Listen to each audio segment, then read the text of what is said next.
Hey guys, MasaeAnela here, and welcome to the final bonus episode of The Legend of Zelda Majora's Mask 3D.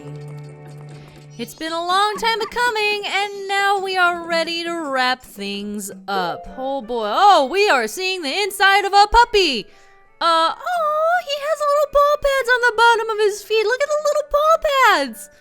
Oh my gosh! That's gruesome inside of the puppy, but also the paw pads are adorable.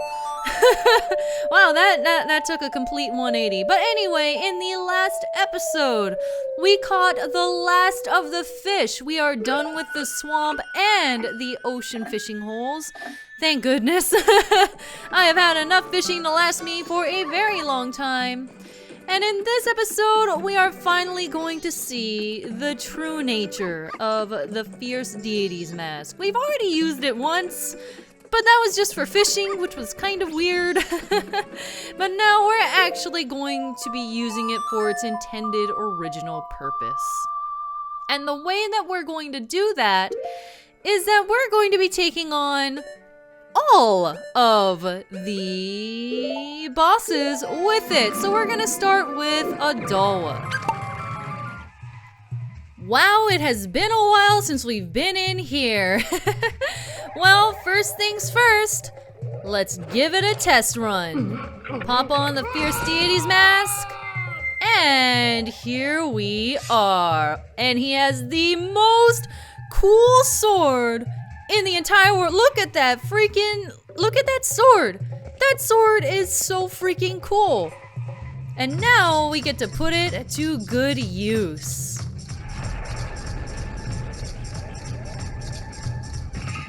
Here he is. Oh, Odolwa, you have no idea what's coming at you. So, the gimmick of the Fierce Deity is that you can attack from afar. Except, wow, are you serious? Wait, are you for real? Well, every time you shoot out your sword beam, it takes up a little bit of your magic, but apparently it's not. Oh, there we go. Yeah. Now we can do our thing. There we go. Look at that. Chop him up. I had to wait until he jumped apparently. Chop him up. Chop him up. And there we go. He's done. Yeah. Fierce Deity is pretty broken.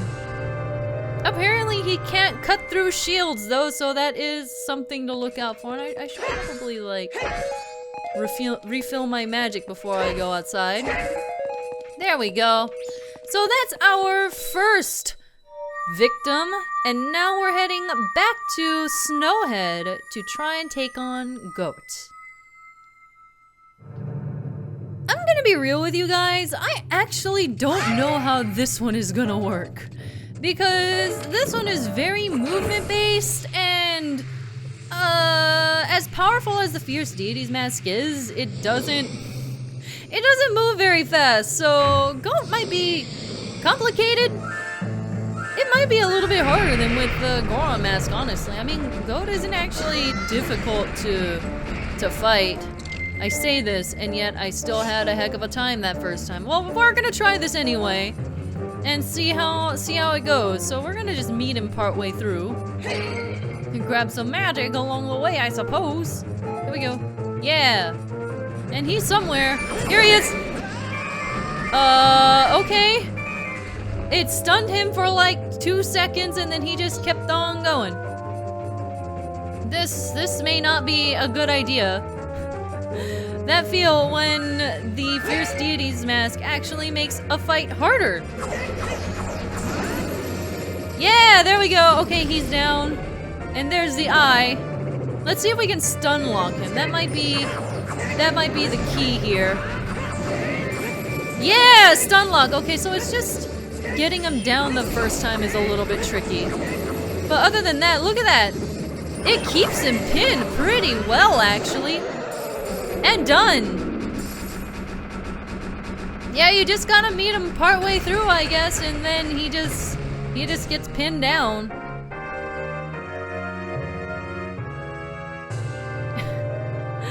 And this mask is so broken. This mask is so broken. Alright, I'm gonna just leave the Fierce Deity's Mask so I can go to the warp because it's all the way over there and it is still slower than Goron rolling.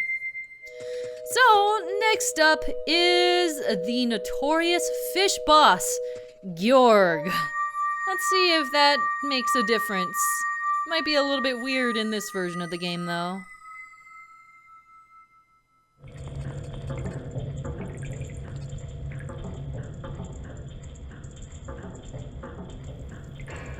Oh, we have never seen this before. Actually, ye who have witnessed the wrath of my powerful jaws, courageous traveler of time and space. If thou art fearless, stand before me that I might witness thy power once more.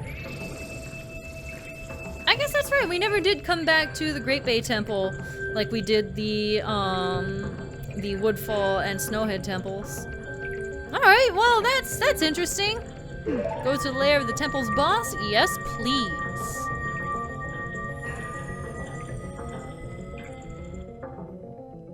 And now, I'm honestly not sure how this is gonna work. Because even though, yes, you can aim from him at afar, I don't think you can swing your sword in the water, so the second phase might be a little bit interesting. But we'll see. But before we do that, I do want to point something out. Apparently, ice arrows work in here, which is very inconsistent with how this remake, handles ice arrows. That's super weird to me. I guess maybe if we use the ice arrows before the platform sinks. Whoop. Okay, so it should be like...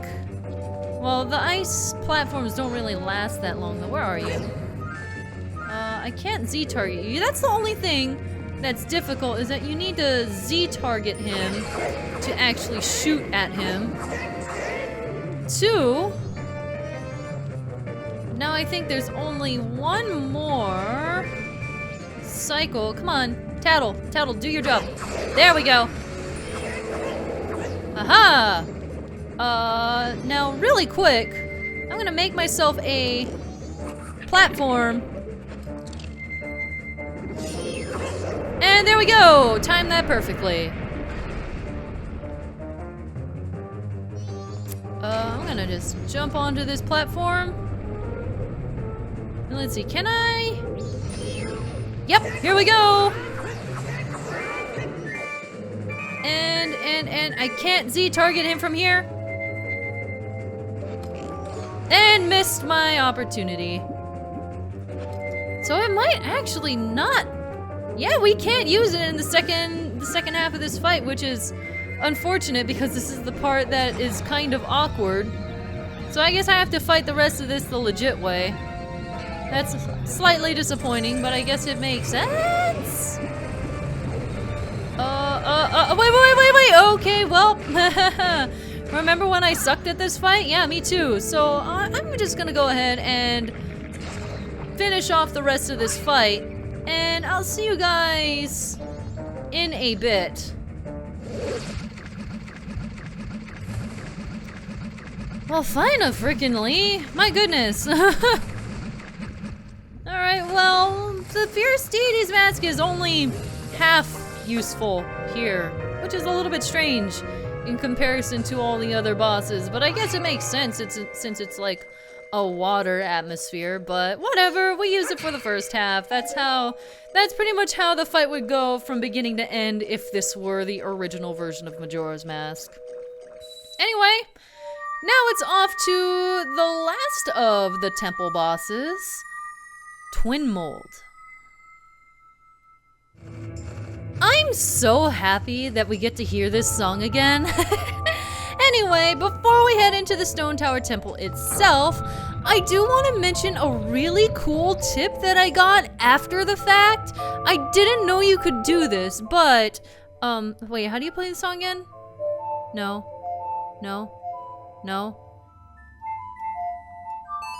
There we go.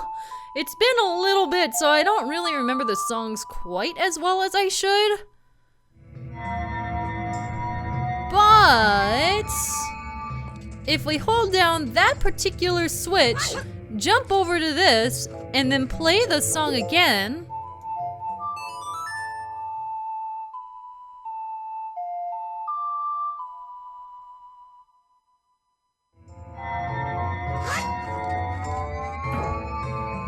this will carry us right over to the other side, and you don't need to push down the other switches.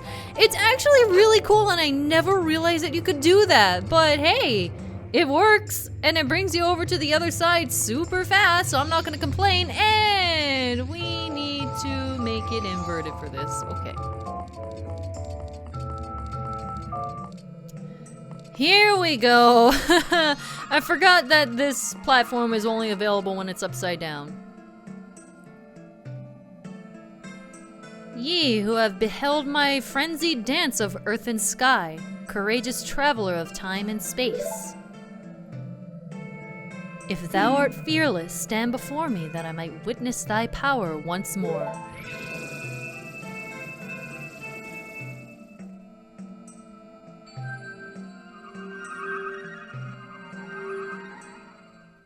And we already know what this song and dance is.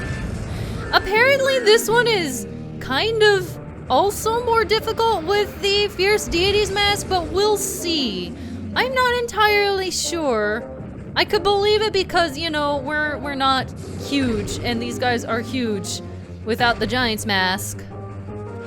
But let's give this a go. Are you gonna let me? Okay, sure. I wonder if I can take out the red guy before even going for the blue one. Where are you? Here you are. Does not reach. Yeah, this absolutely is a little bit awkward with the Fierce Deity Mask. Oh, but there we go. We got that one down. Maybe it won't be that bad. I love how gigantic these red hearts are. They're just gigantic compared to Link because everything's supposed to be huge. This is like epic frisbee of death. Where is Mr. Oh, here's Mr. Red, and nope, that does not work. So I gotta go for blue. Hello, blue. I see you up there. And here we go. Yes, pass over me, and nope, that does not work. This is a little more complicated than I'd like to admit with the Fierce Deity's Mask. There we go. And I still missed one.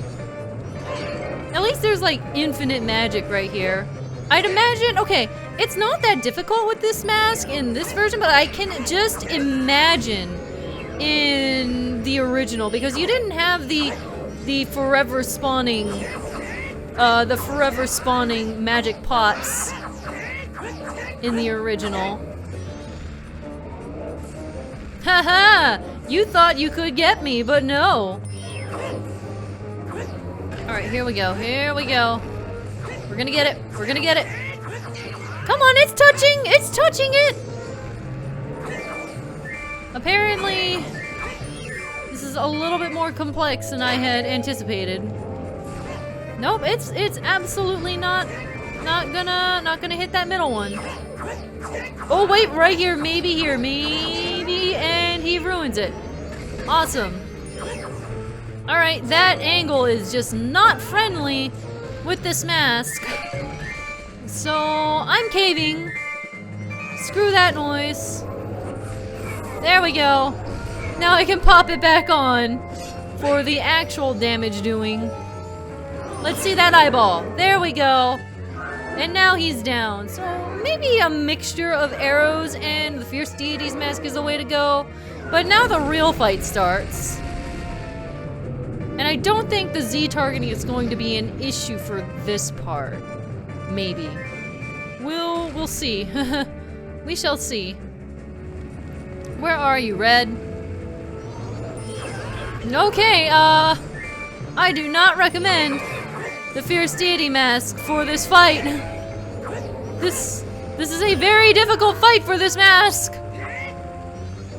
You remember that time when a fearsome god was destroyed by a freaking bug? This is essentially a gigantic bug, and I am just getting stomped into the ground.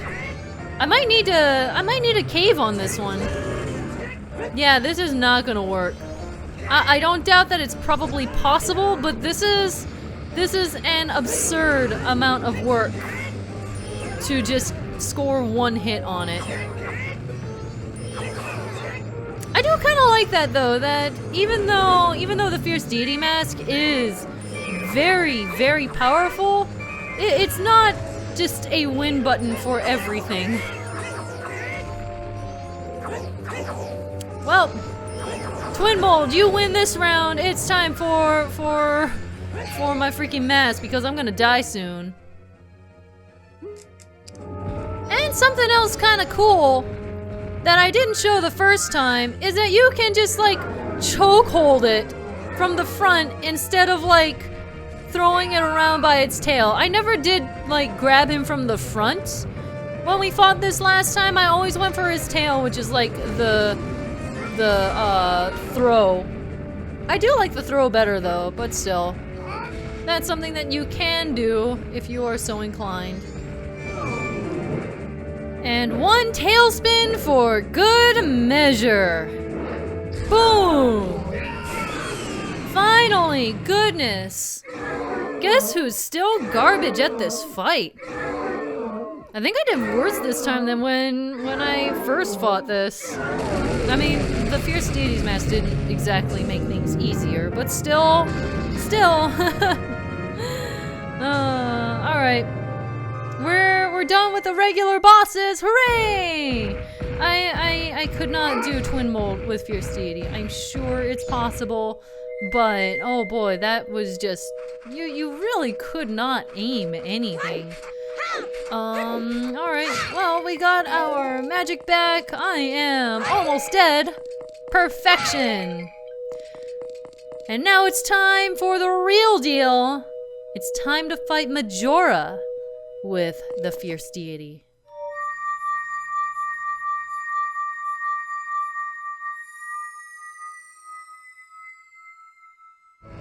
Since we're on our way through this cutscene, I do want to mention something that I find really weird about this. Okay, don't get me wrong, I really love this scene, and I love what it is and how it's portrayed. It's just so cool how the giants lift up their hands and they stop the moon. I am all about this atmosphere, but there's one thing that is kind of strange to me about how this was portrayed. So everything stops and everything is safe, right? Take a look at the moon and how it's positioned.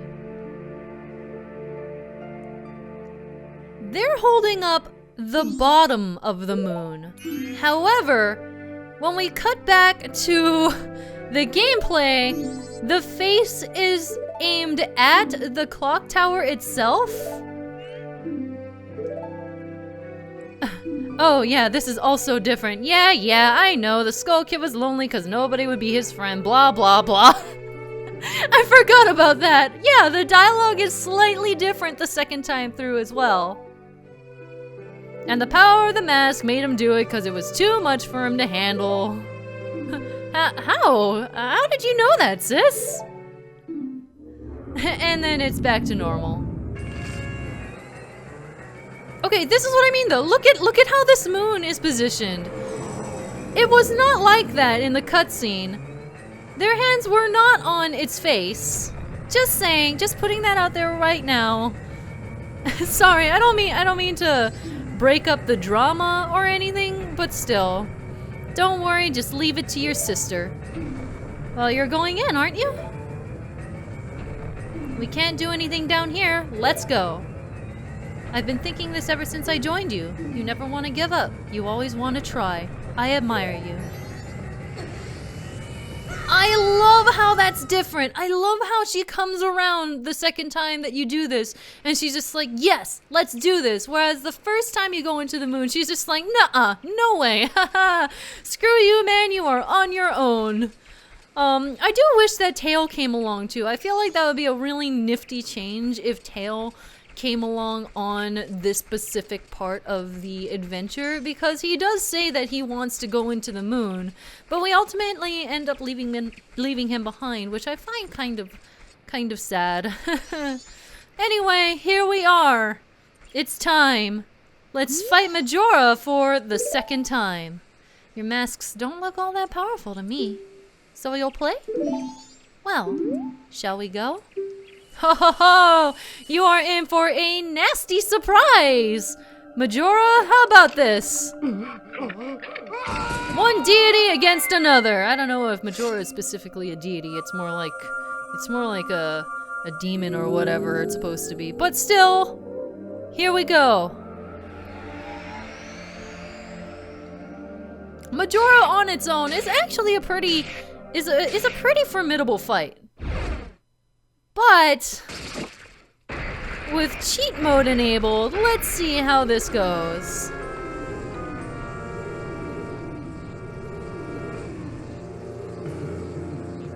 Fierce Deity versus Majora, go! Who wins? Well, that was fast.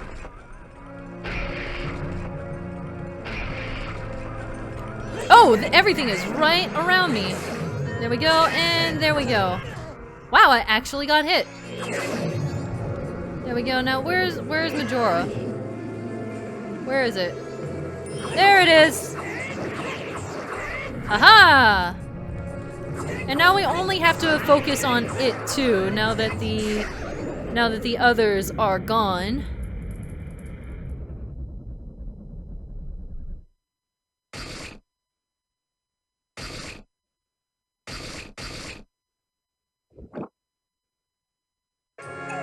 And now for the funky phase! It's Majora's incarnation with its infamous moonwalking. Except I don't think it's gonna get much of a chance to moonwalk, because that's it! It barely got a chance to even breathe. Keep in mind that you could theoretically fight Majora with a Fierce Deity's Mask the first time that you get here.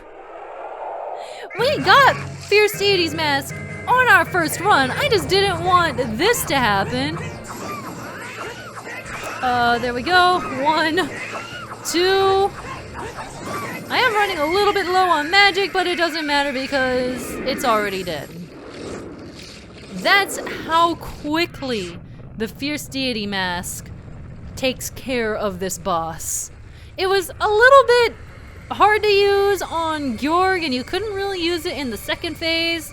And it was really difficult with Twinmold, but Majora is basically designed to be, well, I guess it would be more accurate to say that the Fierce Deity's Mask is basically designed to take apart Majora. It can basically do nothing to you. It's kind of sad to say, the most dangerous things in that fight would be the other masks that spawn in, like, at the end of the first phase. Other than that, it doesn't stand a chance.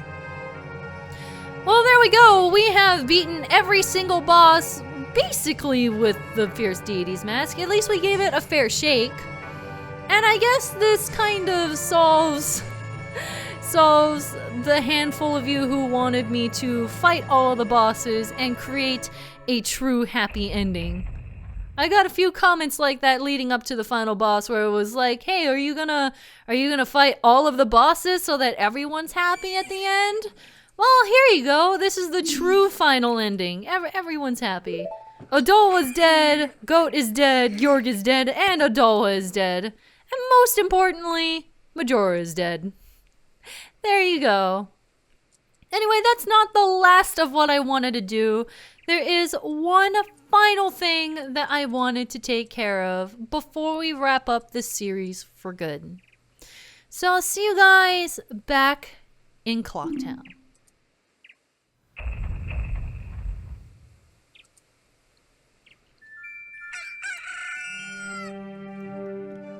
It's the dawn of the first day, but the eve of this Let's Play. Well, there's only one last thing that I wanted to check out before we end off this series for good. And it's right in here. Back to the beginning. So we've done a lot in this journey. We've gotten a lot of things and a lot of masks. We have a crap ton of them. And something interesting is that the Happy Mask salesman will comment on basically all of them except for the Deku mask, because that's how he met you, so he doesn't really care that much. But if we wear something else like the Goron mask, he'll say, "Oh yes, you have the spirit of the Goron who could not be healed." And he says something similar for the Zora. "Oh, that shape, you have the spirit of the Zora who could not be healed." However, he has little comments for all of the masks. Let's take the Great Berries mask here. That mask, that's the Great Berries mask, isn't it? That is quite rare. Normally, you wouldn't be able to get one of those. Unfortunately, that's not the mask I am looking for. So I think, to end things off, it would be really cool to just talk to him with each of the masks, kind of almost going in order. I can't remember exactly what order we got everything in. But we'll go through every single mask and see what he has to say for each of them. That's the Blast mask, isn't it? That is a fine mask. It is filled with feelings of gratitude because we saved the little old lady and she gave that to us as a reward. So I really like this, and I don't really see this acknowledged too often. Why that's the bunny hood, isn't it? That's a fine thing. It is filled with kindness towards animals. You've done some good work. Keep up that pace. I am counting on you to get my mask. For Cafe's mask, let's see. The worry of a concerned mother is expressed quite well in that mask. And the Keaton mask. It carries a lot of nostalgia. It was popular with children long ago. So I think with everything said and done, we're just going to quietly go through each one of the masks and see what he has to say with all of them. But as for me, that's the end of my part here. I hope you all have enjoyed the bonus episodes and the main series. And I will see you guys in another Let's Play and another adventure. I will see you guys then. Thanks for watching, and MasaeAnela out.